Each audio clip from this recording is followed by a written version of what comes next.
ನಾನು ರೈತರ ಸಾಲ ಮನ್ನಾ ಮಾಡಿ ಪ್ರತಿ ಕ್ಷೇತ್ರಗಳ ಶಾಸಕರ ಒಂದು ಮನವಿ ಮೇರೆಗೆ ನಾನು ಕೊಟ್ಟಂಥ ಹಣ ಇದೆಯಲ್ಲ ಆರ್ಥಿಕವಾಗಿ, ಅದು ಬಿ ಜೆ ಪಿ ಇರಲಿ, ಕಾಂಗ್ರೆಸ್ ಇರಲಿ, JDS ಇರಲಿ, ಒಂದು 4-5 ವರ್ಷ ನನ್ನ ಹತ್ರ ಹೇಳೋರು, 4-5 ವರ್ಷ ನೀನು ಕೊಟ್ಟಂಥ ಹಣದಿಂದಲೇ, ನಿನ್ನ ಕಾಲದಲ್ಲಿ ಕೊಟ್ಟ ಹಣದಿಂದಲೇ ನಾವು ಸ್ವಲ್ಪ ಇನ್ನೂ ಗೌರವ ಉಳಿಸ್ಕೊಂಡಿದ್ದೀವಿ, ನಾವು ಕ್ಷೇತ್ರಕ್ಕೆ ಓಡಾಡೋಕ್ಕಾಗ್ತಿದೆ ಅಂತಕ್ಕಂಥದ್ದನ್ನು ಹಲವಾರು ಕಾಂಗ್ರೆಸ್ನ ನಾಯಕರೇ ಹೇಳೋರು. ಇವತ್ತೇನಾಗಿದೆ, ನೀವು ಗ್ಯಾರಂಟಿ ಇನ್ನೂ 2,000 ಜಾಸ್ತಿನೇ ಮಾಡಿ, ನಂದೇನಿಲ್ಲ, ತಕರಾರಿಲ್ಲ ನನಗೆ. ಬಟ್ ಇಲ್ಲಿ ಅಭಿವೃದ್ಧಿಗೆ ಸಂಬಂಧಪಟ್ಟ ಹಾಗೆ ಈಗ ನೀವೇ ಕೆಲವು ಪತ್ರಿಕೆಯಲ್ಲಿ ಬರೋದ್ರಪ್ಪ,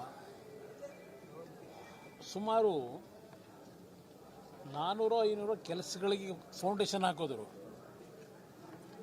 ಈಗ ಕಾಲು ಭಾಗ ಕಟ್ಟಿದ್ದಾರೆ, ಅರ್ಧ ಭಾಗ ಕಟ್ಟಿದ್ದಾರೆ, ಅದು 6-7 ವರ್ಷ ಆಗಿದೆ.